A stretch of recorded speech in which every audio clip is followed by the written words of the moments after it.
Subscribe करें और bell दबाएं ताकि कोई खबर रह न जाए।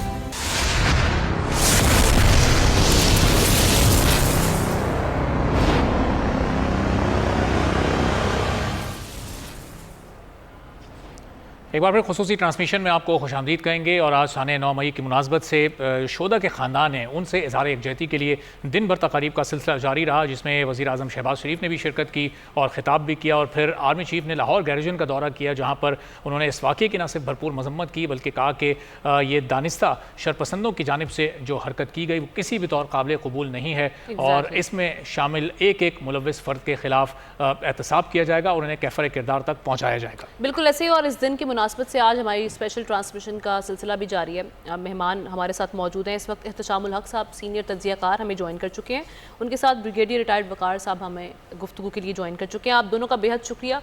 आगाज़ करते हैं ब्रिगेडियर साहब आपसे। ये जो सानिहा 9 मई था, एक तो ये इस वाक़े की पीछे अगर बैकग्राउंड की बात की जाए, ऐसे कौन से ऐसे वाक़यात थे या ऐसे कौन से इवेंट्स थे जिनकी बिना पर हम देखते हैं कि ये ऐसा वाक़या पेश आ गया, और साथ ही साथ ये भी कहिएगा कि इससे पैगाम क्या गया, हासिल वसूल क्या हुआ इससे?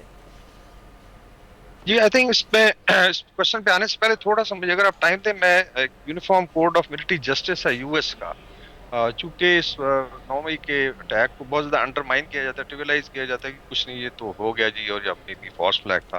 कि वाई इट इज़ इम्पॉर्टेंट, जो जितनी भी कौमें हैं इर्रिस्पेक्टिव, चाहे वो अफ्रीकन है, साउथ एशियन है, वेस्ट है, चाइना है, रशिया, अमेरिका, कि मिलिट्री गैरिजन और इंडिविजुअल की प्रोटेक्शन के लिए स्पेशल लॉज क्यों। ये थोड़ा सा इसमें जो US military code of military justice है उसमें अगर एक सेंट्री खड़ा है ना गेट पे गैरिजन के या इंस्टॉलेशन के, उस पर आप एक तो शाउट भी नहीं कर सकते, एंड इफ यू असॉल्ट या ग्रुप ऑफ पीपल तो उसकी बहुत ज्यादा सजा है। अच्छा, उसमें एक कंकरेंट लिस्ट है जो इन्वोक होती है, जिसमें मिलिट्री लॉ, सिविल लॉ जो और फेडरल लॉ लाए होगा, ये फेडरल कोर्ट है वो उसको ट्रायल करेगी, और अगर मिलिट्री गैरिजन के अंदर होता है तो फिर मिलिट्री के पास अथॉरिटी होती है।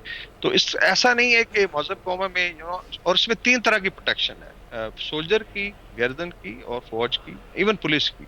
It's against physical harm, number 2 it's against subversion, अगर आप सबवर्ट करें माइंड्स को या पुश करें बगावत हो जाए, और तीसरा जो है सैबोटाज है, जिसमें फिजिकल अटैक है, चाहे वो इलेक्ट्रॉनिक है या असला है या गैरिजन का गेट भी है सैबोटाज में। तो ये यूनिवर्सल है। अभी जब ये 9 मई का अभी आज बहुत ज्यादा बातचीत हुई इस पे, और आई थिंक 2-3 दिन से हो रही है, और भी आर्मी चीफ भी गए हुए थे।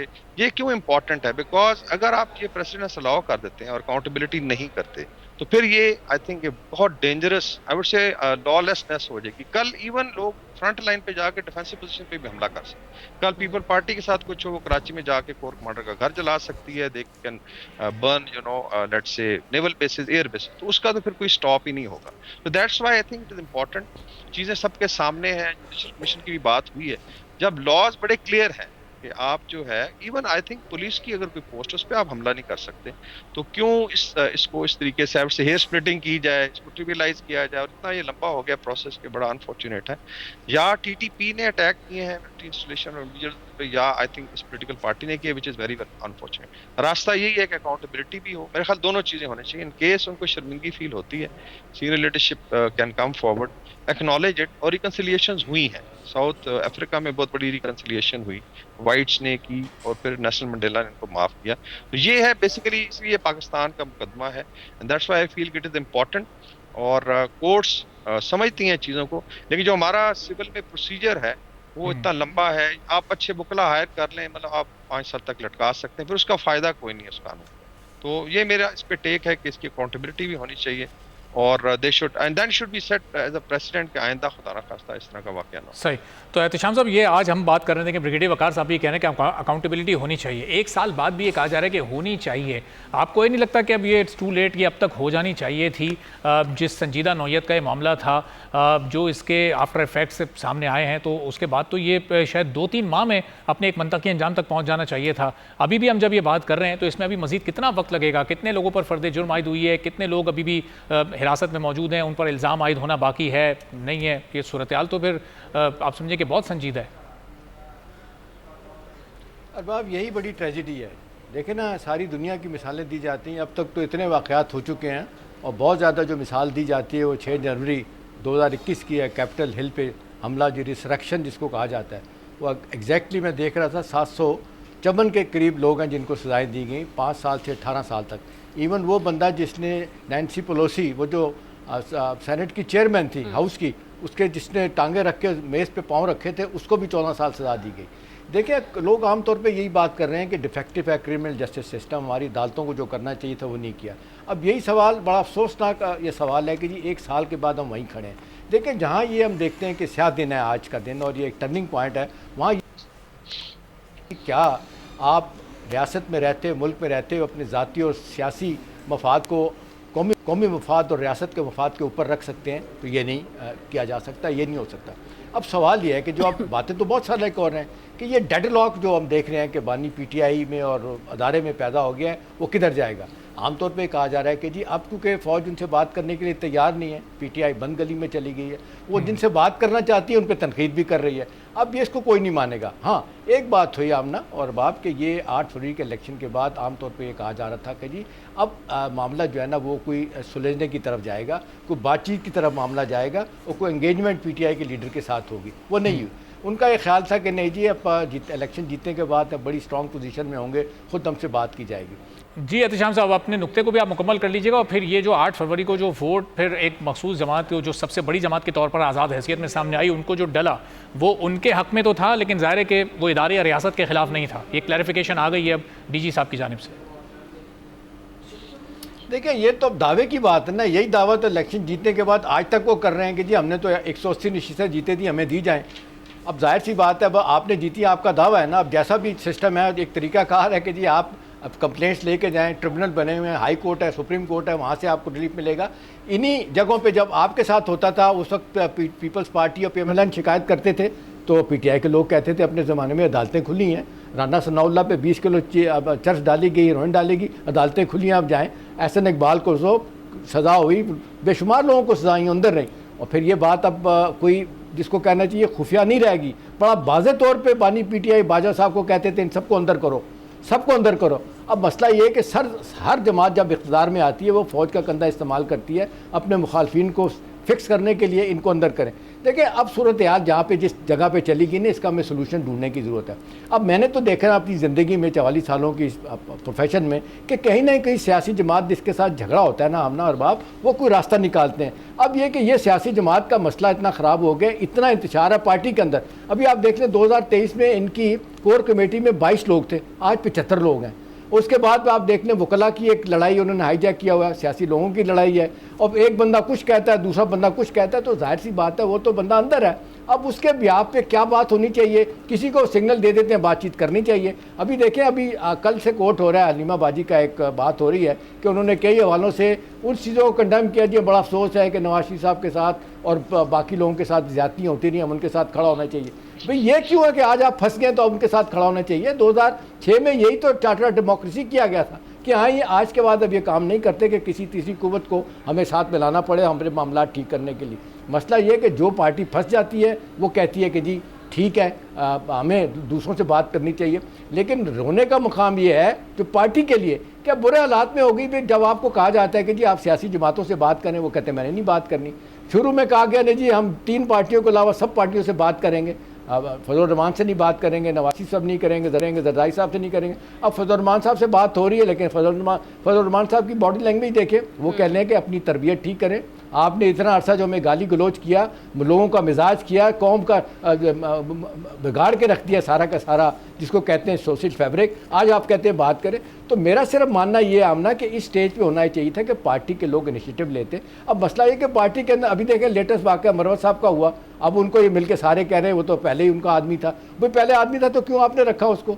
आज क्या बात है कि जी 3 आदमी जो है ना वही सब कुछ आगे चल रहे हैं। तो अब सवाल इस वक्त है डेड लॉ से निकालने के लिए एक आमना आखिरी बात जरूरी है कि अब क्या हम रोते रहेंगे हर मई इस तरह करने के लिए 9 मई आएगा? नहीं, जहाँ पे ये अदालतों पे आता है कि जी वो सजाएं दे और ये खामखा का ये कमीशन बनाने की बात ना करें। जब आपके पास सारे सबूत मौजूद हैं उनको ट्राई करें। अभी देखें कितना अर्सा तो ज़ाया कर दिया कि अदालतों में जाके कि जी मसला जो है ना वो हल करेंगी मिलिट्री कोर्ट या नहीं करेंगी। मेरा ख्याल है अदालतों को देखना चाहिए, उनका बैगेज बढ़ रहा है, वो तैयारी करें और वो अपने लोगों को सजाएं दे तो मेरा ख्याल है मामला हल की तरफ जा सकता है। जी चले, हाफिज़ हसन अहमद साहब ने भी हमें ज्वाइन कर लिया, माहिर उनसे कानूनी नुक्ता नज़र से भी इस मामले को समझ लेते हैं। हैं। हाफिज साहब, ये शुक्रिया वक्त देने के लिए। जुडिशल कमीशन का ख़ास तौर पे आजकल हम देख रहे हैं बड़ा चर्चा है, मुतालबा करी थी पीटीआई बहुत टाइम से कि 9 मई के वाक़यात को लेकर एक जुडिशल कमीशन बनाया जाए। अब अपने टर्म्स एंड कंडीशंस रखना चाह रही है। दूसरी जानब हम देख रहे हैं कि DGISPR की जानब से भी कहा गया कि हम तैयार हैं, अब बना रहे जुडिशल कमीशन, लेकिन अहाता करें कि 2014 का जो धरना था उसके मुहर्रिकात क्या थे, मकासद क्या थे, ये वाले मामला हैं। अब कहीं ना कहीं दोनों हम फरीकैन देख रहे हैं इस पर रेडी हैं, तो जुडिशल कमीशन आप समझते हैं कि नागुज़ीर है और ये मसले का हल है, इससे चीज़ें शायद आगे बेहतरी की जानिब जाए, ये बनेगा? वैसे बनता हुआ देख रहे हैं। बिस्मिल्लाहिर्रहमानिर्रहीम। आपका बहुत शुक्रिया। जुडिशल कमीशन के डायनामिक्स कुछ और होते हैं, और वो होता ये है कि आपने कुछ फैक्ट्स जो हैं उनको प्रूव करना होता है, और प्रूव करने के बाद आपकी कुछ रिकमेंडेशंस होती हैं। जहाँ पे कमीशन ऑफ ऑफेंस डायरेक्टली आपका हो, उसके अंदर कमीशन की ना आज तक बना है, ना ज़रूरत है, ना दुनिया के अंदर बनता है। ये एक क्रिमिनल ऑफेंस है, और क्रिमिनल ऑफेंस के 2 एस्पेक्ट्स हैं। एक एस्पेक्ट्स ये है कि पाकिस्तान क्या दुनिया के हर मुल्क के अंदर अगर आप 5 चीज़ों के अंदर को कमीशन ऑफ ऑफेंस करते हैं तो आपको मिलिट्री लॉज के अंदर ट्राई किया जाता है, और उसके बाद उस ट्राई करने के लिए आपकी मिलिट्री कोर्ट्स भी मौजूद है जो दुनिया के 36 ममालिक हैं। नंबर 1 उसके अंदर क्या है कि अगर आप रियासत के ख़िलाफ़ खड़े होते हैं, यानी कि आपकी फ़ौज जो है उसके ख़िलाफ़ आप खड़े होते हैं रियासत के ख़िलाफ़, तो आपको मिलिट्री लॉज के अंदर ट्राई किया जाएगा, चूँकि आपका जो कम्बैट है वो आपकी आर्मी के ख़िलाफ़ होता है।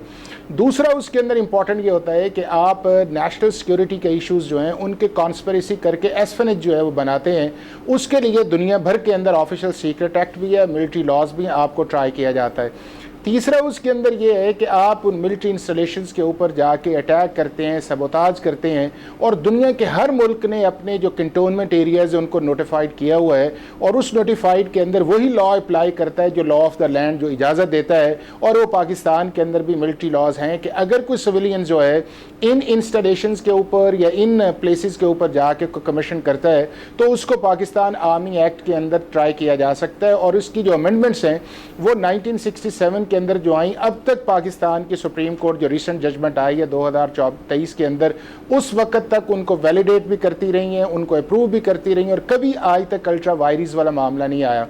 चौथा उसके अंदर ये है कि एक रिटायर्ड आदमी जो है वो उसके बाद को कमीशन ऑफ ऑफेंस अंदर वाले लोगों से साथ मिल करता है जो रेगुलर एम्प्लॉइज़ हैं, तो उसको भी आप ट्राई कर सकते हैं। और पांचवा वो है कि आपके बहुत सारे इंटेलिजेंस एजेंसीज़ के अंदर या फौज के अंदर ऐसे लोग भी होते हैं जो रेगुलर एम्प्लॉय नहीं होते आर्मी के, अगर वो कोई जुर्म करें बाहर वालों से मिलकर तो आप उनको भी ट्राई कर सकते हैं। ये जनरल प्रिंसिपल है पूरी दुनिया के अंदर।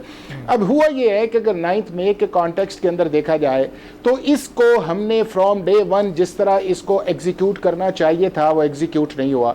फर्स्ट ये है कि जो मिलिट्री कोर्ट्स वाला मामला था, जो ही उसको टेकअप किया गया तो आपकी सुप्रीम कोर्ट के अंदर आर्टिकल 184(3) की एक पटिशन गई, उसके अंदर जो है ऑब्जर्वेशंस आई, एक ऑर्डर्स आया कि अभी आप इसको रोक दें, हम डिसाइड करते हैं। और ये अनप्रेसिडेंटेड था कि आप एक ऐसा मामला जो सेटल्ड है, जो 5 मेंबर्स से लेके आपके 17 मेंबर्स तक डिस्कस हो चुका है, इस मुल्क के लॉज को कॉन्स्टिट्यूशन अमेंडमेंट 21 22 आई है, आपने उसको स्टेलमेट सिचुएशन के अंदर डाला और वो जो मिलिट्री कोर्ट्स का प्रोसेस था वो वहां पे रुका। और हालांकि ये है कि आपके अगर फिगर्स आपको मैं बताऊं उसके अंदर ये है कि पूरे मुल्क के अंदर 64 से ज्यादा ये इंसिडेंट आए से 42 बिल्डिंग्स जो थी, जो गवर्नमेंट इंस्टॉलेशंस थी या मिलिट्री थी या आपकी शोहदा की यादगारें थी, उन पे अटैक हुआ, उनको सबोताज किया गया जो पूरी दुनिया में देखा। तो अब ये मिलिट्री कोर्ट्स काम किस तरह करती हैं? अगर सारे के सारे 9 मई के मुल्ज़मान का ट्रायल इन कोर्ट्स में होता तो अब तक क्या सिचुएशन होती? इस पर एक छोटे से ब्रेक के बाद हम बात करें। पाकिस्तान तहरीक इंसाफ के पास अब वे आउट है क्या? क्या सिद्क़े दिल से माफ़ी की जो ऑफ़र उनको की गई है अगर वो मांगते हैं तो क्या सूरत हाल की संगीनी में कुछ कमी वाक़ई हो सकती है? एक ब्रेक के बाद वापस आते हैं।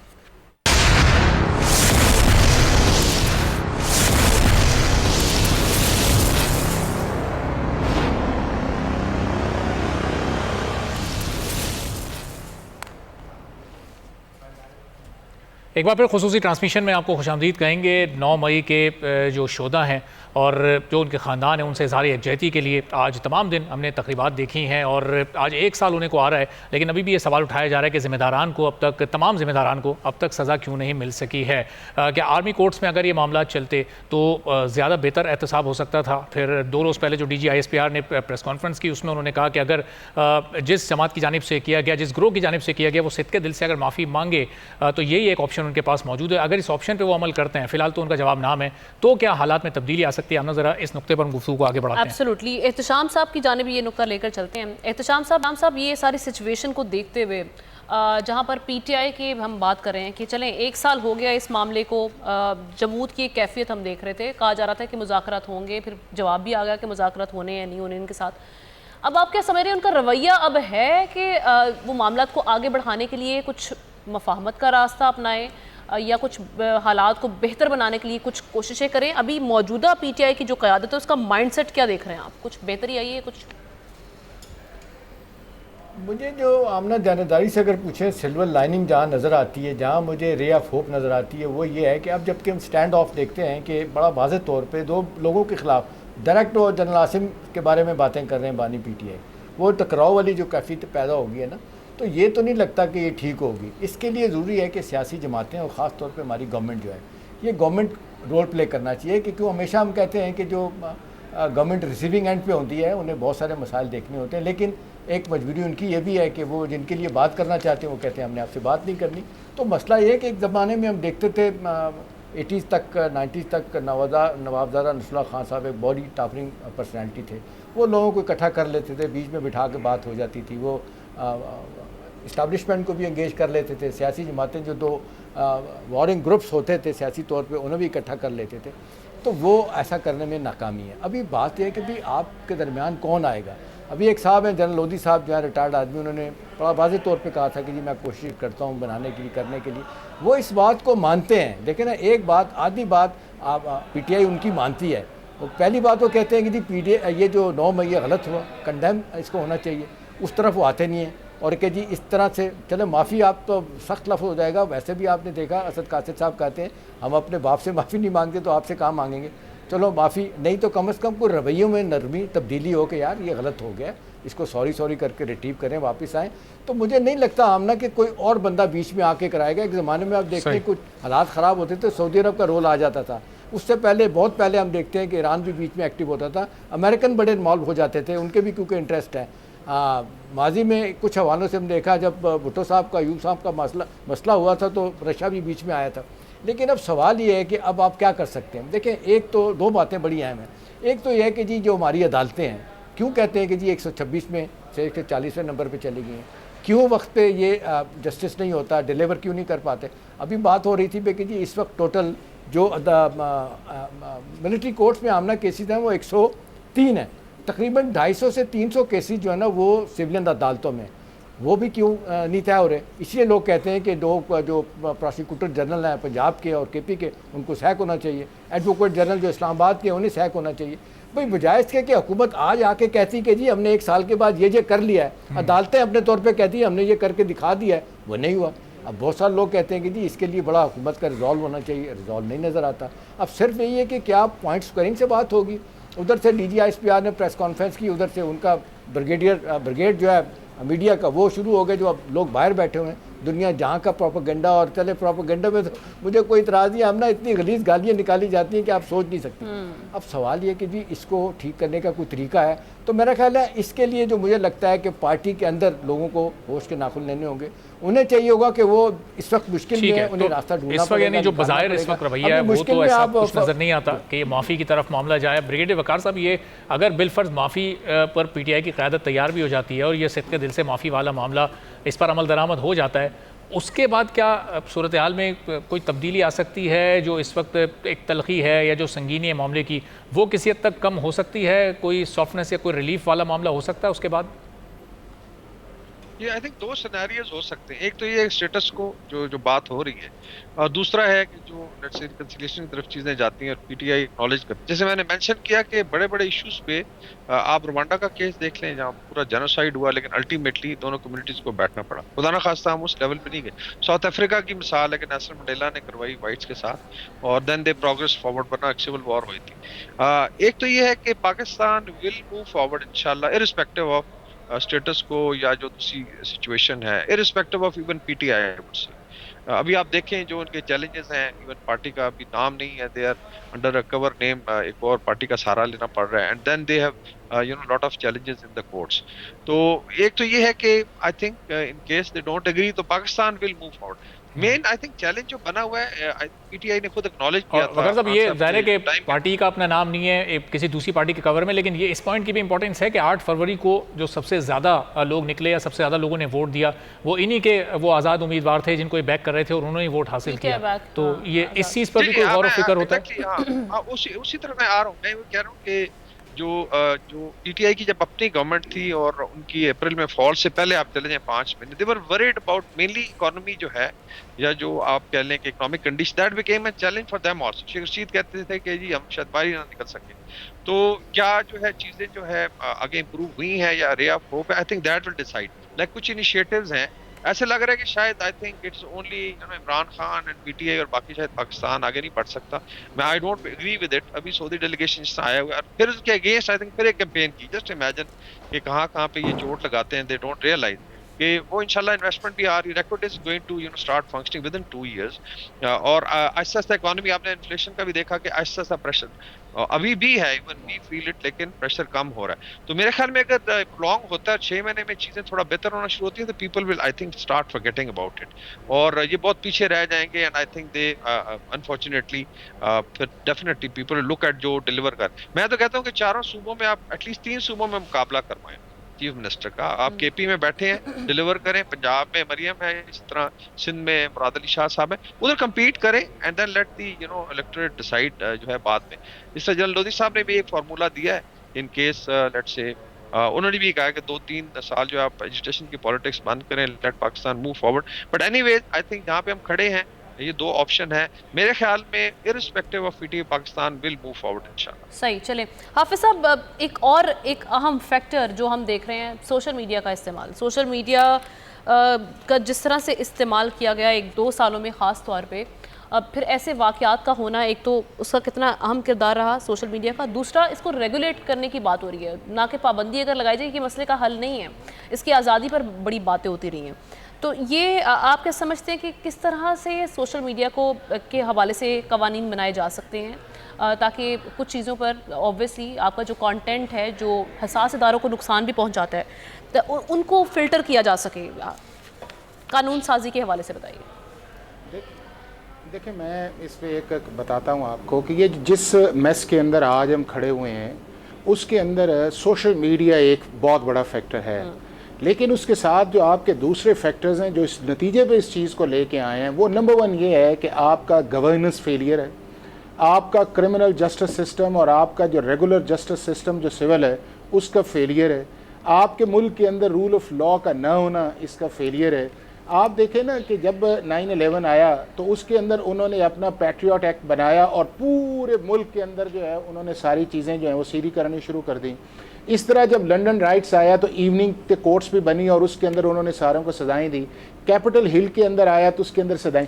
लेजिस्लेशन जो है वो सिर्फ और सिर्फ चीज़ को ट्रिगर करने का तो ऑब्जेक्टिव हो सकता है, लेकिन अल्टीमेटली जो है वो उसकी इम्प्लीमेंटेशन है।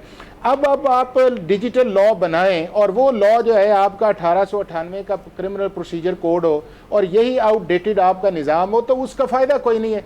लेकिन फिर भी ये चीज़ है कि जो फिनोमेना इस वक्त आया हुआ है, एक तो ये है कि डिजिटल टेक्नोलॉजी हमारी इन्वेंशन नहीं है, ये जिन लोगों ने इन्वेंट किया है उन मुल्कों के अंदर फ्री स्पीच है, लेकिन वो जो फ्री स्पीच है उसको उन्होंने अपने लॉज के अंदर डिजिटल राइट्स के अंदर कंट्रोल किया है। हमारा भी आर्टिकल 19 कहता है कि आप बोल सकते हैं, आपको फ्रीडम ऑफ स्पीच है, एक्सप्रेशन है, प्रेस से सारा कुछ है, बट सर्टेन लिमिटेशन है। इसी तरह दुनिया के हर मुल्क के अंदर है कि वहाँ पर लिमिटेशंस हैं। अब ये है कि वो लिमिटेशंस के अंदर जो हमारे पीका लॉ है जो 2016 के अंदर बना था, उसके अंदर जो अथॉरिटी बननी थी, जो एक एग्जीक्यूटिव मैकेनिज्म बनना था, वो हमने बनाया ही नहीं है 2024 के अंदर। और जो इतना फास्ट होता गया कि वो अब आज नतीजे पे पहुंच गया है कि लोगों की पर्सनल जो प्राइवेट लाइफ है वहाँ से लेके आपके जो मेन इंस्टीट्यूशंस हैं वो मिलाइनिंग तक आ गई, आपका जुडिशरी भी आ गई, आपके जजेस भी आ गए। आप देखें उन्होंने हाथ खड़े कर दिए इस चीज़ के अंदर, कंटेम्प्ट नोटिस की प्रोसीडिंग शुरू हो गई है, आपकी जो इस्टेब्लिशमेंट है उस पर आ गए, आपकी पार्लियामेंट पे आ गई। अब बुनियादी चीज़ ये है कि दुनिया के जिन मुल्कों ने रिसेंटली इस फिनोमिना को डील किया है, हमें उसकी बेस्ट प्रैक्टिसेस और उनकी लेजिस्लेशंस जो है उससे अच्छी चीज़ें निकाल के एक एग्जीक्यूटिव मैकेनिज्म की तरफ चले जाएं। वो अमेरिका ने भी अभी नया बनाया है, वो बरतानिया ने भी अभी बनाया है, सिंगापुर ने भी बनाया है, यूएई ने भी बनाया है, चाइना ने भी बनाया है। अब हमारा फिनोमिना इसके अंदर यह है, जहाँ से हमें इस सारी चीज़ के अंदर स्ट्राइक आ रही है कि पाकिस्तान दुनिया का चौथा बड़ा जो है वो ओवरसीज़ कंट्री है। दुनिया के 207 मुल्कों के अंदर पाकिस्तानी रहते हैं, लेकिन आपको जो प्रॉब्लम आती है वो प्रॉब्लम आती है या यूरोपियन कंट्री से आती है, या अमेरिका कनाडा से आती है, या ऑस्ट्रेलिया से आती है। उसके अलावा दुनिया के किसी मुल्क के अंदर आपको प्रॉब्लम नहीं आती, क्योंकि ये है कि वहाँ के ऊपर एक एनवायरनमेंट और है। अब यहाँ के ऊपर हमने क्या किया हुआ है कि अभी तक हमने MLAs नहीं बनाए जो म्यूचुअल लीगल असिस्टेंस के हैं। आपके बंदे वहाँ पे बैठ के जो हैं वो आप देखें किस तरह वो करते हैं, उनको सजाएं होती हैं, लेकिन आप उनको पाकिस्तान के अंदर नहीं लेके आ सकते। फिर ये है कि जो लोग यहाँ पे बैठ के फेक न्यूज़ या अकाउंट्स बाहर के अंदर से चलाते हैं, वो पाकिस्तान के जस्टिस सिस्टम को एक्सेस नहीं कर सकते कि ये तो हम आ ही नहीं सकते। तो इस फिनोमिना को मल्टीपल एड्रेस करने की ज़रूरत है। नंबर 1 ये है कि जिन ममालिक से आपके इश्यूज़ आ रहे हैं उनके साथ आप म्यूचुअल लीगल असिस्टेंस के करें कि अगर हमारे मुल्क के अंदर बैठ के आपके नेशनल सिक्योरिटी के साथ वो खेलता है तो हम वो अपना मुलजम या मुजरम आपके हवाले करते हैं, और अगर आपके मुल्क के अंदर को बैठता है तो आप हमारे हवाले करें। दूसरा ये है कि जो अथॉरिटी अब बना रहे हैं उसके अंदर बेस्ट लोग लगाएं, उसके अंदर रिसोर्सेज दें, एक्सपर्ट्स दें, न्यूट्रल दें, उसके अंदर पिक एंड चूज ना हो। इस हवाले से कुछ काम हो रहा है जो हमारी मौजूदा हुकूमत है, हाफिज साहब नोटिस ना करे। हाफिज साहब, मौजूदा हुकूमत इस हवाले से कुछ काम कर रही है? क्योंकि जिस तरह से हम देख रहे हैं एक्स पर पाबंदी और एक अरसे से इस पर बहुत ज़्यादा एतराज़ात भी उठ रहे हैं। अगेन वही कहा जाता है कि बेलगाम घोड़ा ज़रूर है, लेकिन आप इसको कंट्रोल करके चलने तो दें। नहीं, मैं आपको बताऊं ना, दुनिया के अंदर से सबसे ज्यादा जो सोशल मीडिया के प्लेटफॉर्म्स है उनमें एक टिकटॉक भी है। अब अमेरिका ने तो टिकटॉक के ऊपर पाबंदी लगा दी है, तो वहां लेकिन अमेरिका पर केस भी हो गया ना इस हवाले से भी। अब ये बताएं, अब ये बताएं कि अमेरिकन जो प्रेसिडेंट है, जब अमेरिकन प्रेसिडेंट सिटिंग जो है, जब कैपिटल हिल का वाकया आता है तो उसको बैन कर दिया जाता है कि वो जो आज एक्स है उस दौर के अंदर ट्विटर है वो ट्वीट नहीं कर सकता। तो क्या दुनिया के अंदर फ्रीलांस को चीजें हैं? आपके मुल्क के अंदर या दुनिया के अंदर क्या अमेरिका के प्रेसिडेंट से कोई पावरफुल बंदा हो सकता है? अगर उसको बैन किया जा सकता है तो क्यों पाकिस्तान के अंदर अगर आप स्टेट इंस्टीट्यूशन के खिलाफ बोलें या उसके बाद आप अदालत, हाँ आप जनरल बात करें, क्रिटिक्स करें, लॉ कॉन्स्टिट्यूशन इजाजत देता है, लेकिन वो डोमेन नहीं है कि आप मिलाइन कर जाएं। और मिलाइन करने के अंदर आपको पता है कि आपकी अदालतों के अंदर जो फैमिली इश्यूज हैं उसकी बहुत बड़ी वजह आपका सोशल मीडिया है। आप जाके देखें कि कोई बंदा बोले उसके पीछे एक ब्रिगेड चल जाता है और तरह तरह की मीम्स और क्या क्या करके उसे निकालता है। तो मैं ये समझता हूं कि इसके लिए जो है गवर्नमेंट्स को स्ट्रॉन्ग किस्म की लेजिस्लेशन जानी चाहिए, इन एडिशन टू आर्टिकल 19 को रखते हुए कि जहां पे आपका फ्री हो, लेकिन ये ना हो कि जिसके अंदर ये है कि जो कॉन्स्टिट्यूशन के अंदर रिस्ट्रिक्शन है कि आप अपने नेशनल सिक्योरिटी मैटर्स है, डिफेंस मैटर है, कंट्री के रिलेटेड है, या आपकी इस्लामी आइडियोलॉजी है या इंटरफेथ हार्मनी है, इसके ऊपर आप बात नहीं कर सकते। कॉन्स्टिट्यूशन उसका देता है, लेकिन हमने सारा फ्रीलांस कर दिया हुआ है और ऐसा फ्रीलांस किया हुआ है कि आपकी सारी सोसाइटी जो है वो इस हद तक डिवाइड होकर इन्फ्लुएंस आ चुकी है कि इसको मेरा ख्याल ये है कि एक स्ट्रॉन्ग लेजिस्लेशन इम्प्लीमेंटेशन ही कंट्रोल करेगी। नहीं तो ये इतना फैब्रिक आगे चला गया है कि जिसके अंदर जाके आपका मुल्क जो है अगर आप शाम को देखें तो लगता यह है कि इसमें यहाँ हो ही नहीं सकता। तो ये मेरा ख्याल है कि परसेप्शन जिस तरह आपका ये रेगुलर मीडिया है इसको पेमरा के अंदर या इस तरह को किया, इसको रेगुलेट करना चाहिए और रेगुलेट करके इसकी स्ट्रॉन्ग एनफोर्समेंट होनी चाहिए। और उसकी तरफ आर्मी चीफ ने भी ठीक कहा है, उसके बाद आपकी सुप्रीम कोर्ट भी बार बार कहती है, आपके जजेस भी कहते हैं, सारे लोग इस पे मुत्तफिक हैं। तो इसके ऊपर एक स्ट्रॉन्ग लॉ और मैकेनिज्म होना चाहिए। ठीक है, अब आप एहतशाम साहब जरा ये जो मामला 9 मई वाला है, अगर हम इसको थोड़ा सा बैनुल-अक़वामी सतह पर इसके असरात देखें, जो पाकिस्तान के दोस्त ममालिक हैं या ऐसे ममालिक जो कि पाकिस्तान में अब इन्वेस्टमेंट कर रहे हैं, SIFC के बाद एक बड़ा बूम आते देख रहे हैं पाकिस्तान की इकॉनमी में, तो ये इस तरह के वाक़यात, ख़ासतौर पर ये 9 मई का वाक़या, क्या दीगर ममालिक के साथ जो पाकिस्तान के ताल्लुकात हैं उस पर भी असरअंदाज हो सकता है? इसके इम्पैक्ट्स ममालिक के ताल्लुकात पर भी आते हैं? देखिए, पहले जो सवाल ब्रिगेड साहब से किया था तो उन्होंने भी एक सवाल के जवाब में आपको ये कहा था कि जी SIFC काम कर रही है, इसी तरह से इकॉनमी जो है ना उसका पहिया चलना शुरू हो गया है, 1 साल के अंदर बहुत सारी चीज़ें जो है ना वो ठीक हो जाएंगी। देखिए, इसी पॉइंट को अगर आप देखें, जो कहा जाता है कि PTI के अंदर भी जो सोच थी ना, मैं आपको बता सकता हूँ कि जी शहबाज साहब जब हुकूमत संभाल चुके थे कि जी इतने मसाइल हैं, अदम इस्तेकाम है, सियासी भी, इकॉनमी का भी, लॉ एंड ऑर्डर ठीक नहीं है, गवर्नेंस के सीरियस इशू हैं, ये तो 8 महीने 1 साल के बाद नाकाम हो जाएंगे, उसके बाद मजबूर हो जाएगी इस्टेब्लिशमेंट आपसे बात करने में। ऐसा नहीं हुआ, सूरत हाल बदल गई। अब बदल गई है कि SIFC का रोल इतना बढ़ गया है कि आज अमेरिका देख लें, चाइना देख लें, रशिया देख लें, ये तो ओवरऑल लेवल पे रिकग्निशन है, वो बातचीत करने के लिए तैयार हैं, काम करने के लिए, बायलैटरल रिलेशन को बढ़ाने के लिए तैयार हैं, पॉलिटिकल लेवल पे और इक़्तिसादी लेवल पे। लेकिन जो भरपूर रोल प्ले किया आपने देखा, ये जो गल्फ़ कंट्रीज़ हैं, ये इसमें ख़ास तौर पे सऊदी अरब ने, UAE ने, कतर ने, वो तो कहते हैं जी हम तैयार हैं बातचीत के लिए, वो आ गए हैं। आपने देखे सऊदी डेलीगेशन चला गया, $15 बिलियन की इन्वेस्टमेंट के मामला तकरीबन करीब हैं, कहा जा रहा है कि 10 तारीख के बाद किसी वक्त MBS आ जाएंगे और बाकायदा एग्रीमेंट साइन हो जाएंगे।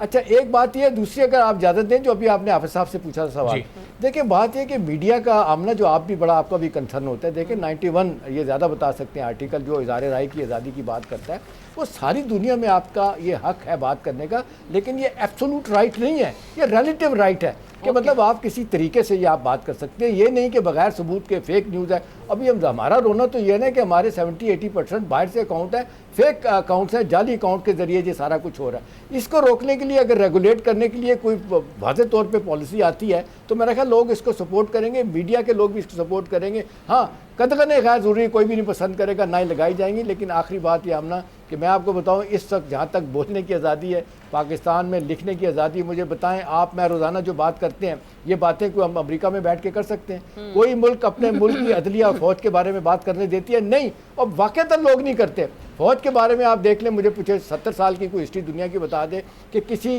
जत्थे ने फौज के इंस्टॉलेशन पे जाके हमला किया हो, अदलिया पे जाके हमला किया हो। ये वाक़या हुआ जो आपका रिसरेक्शन जो आप पे वाशिंगटन में हुआ था, लेकिन ये अपना 6 जनवरी वाला, वो भी आप देख लें कि फ़ौज का नहीं था उस लिहाज से। तो कहने का मतलब ये है कि जहाँ पे हमें आज़ादी राय को भी देखने के कहाँ है, दूसरी तरफ हमें ये देखना है कि ये सूरत हाल से जो डेड लॉक है इसको निकलने की क्या करने की ज़रूरत है। तीसरी बात, और जो सबसे अहम बात है कि ये इस वक्त हमारी अदलिया जो 250 से 300 केसेस लेके बैठी है, ये 9 मई के लोगों का, इनको सजाएं दें, क्या मसला है? और जहाँ पे प्रोसिक्यूशन वीक है, जो कमज़ोर लोग, सही है एहतशाम साहब, यहाँ पर बयानिया तो ये बनाया जा रहा है सियासी जमात की जानिब से कि फॉल्स फ्लैग ऑपरेशन था, ये तो हमने किया ही नहीं, हमें तो ये ट्रैप किया गया। तो अब वकार साहब, ये इसमें आपके साथ तक ये सदाकत है, इस काउंटर में कितना दम आपको लगता है कि एक फॉल्स फ्लैग ऑपरेशन का जो बयान सामने आता है? अब उसमें ज़ाहिर है चूँकि उस दिन तमाम दिन पुलिस गैर हाजिर रही, कोई ऐसी कार्रवाई अमल में नहीं आई, कोई रेजिस्टेंस नहीं शो की गई, कैबिनेट पे भी क्वेश्चन, हाँ, और उसमें फिर ज़ाहिर है कि जिन तनसीबात तक वहाँ गए, वहाँ की जो सिक्योरिटी होती है वो भी फिर मौजूद नहीं थी, उसने भी उस तरह से रेजिस्ट नहीं किया।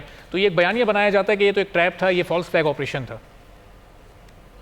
जी, आई थिंक ये बड़ी मजाका केस चीज़ है। अच्छा, इससे पीछे जाए, हमने बल्कि लिखा भी एक आर्टिकल था एक्सप्रेस में, हाइम्स ऑफ हेट के नाम से। 1 साल पहले क्या हो, wasn't military being targeted?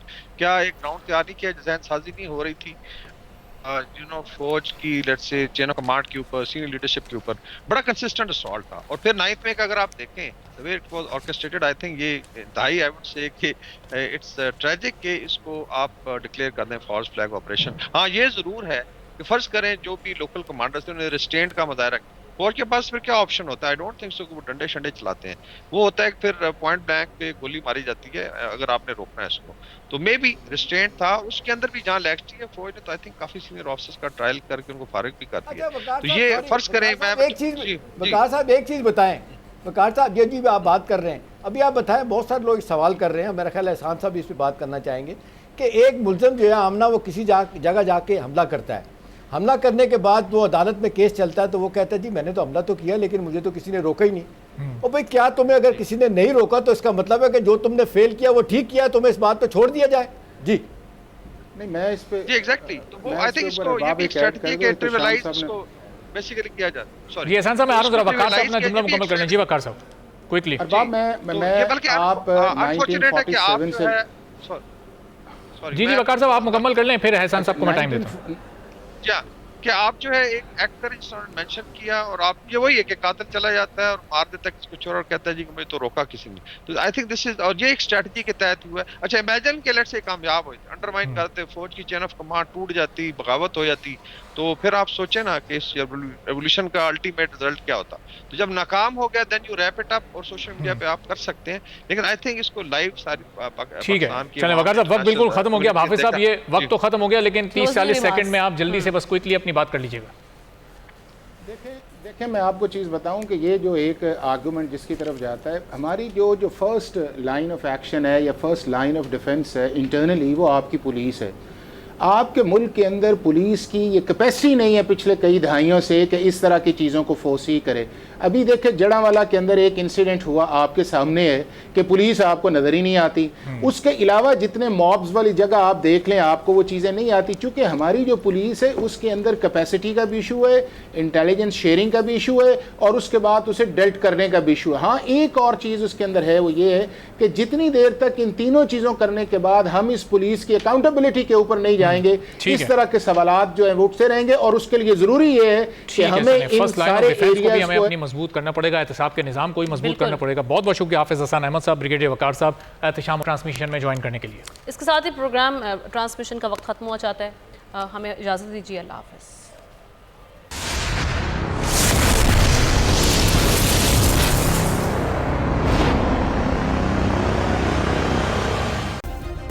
Subscribe करें और बेल दबाएं ताकि कोई खबर रह न जाए।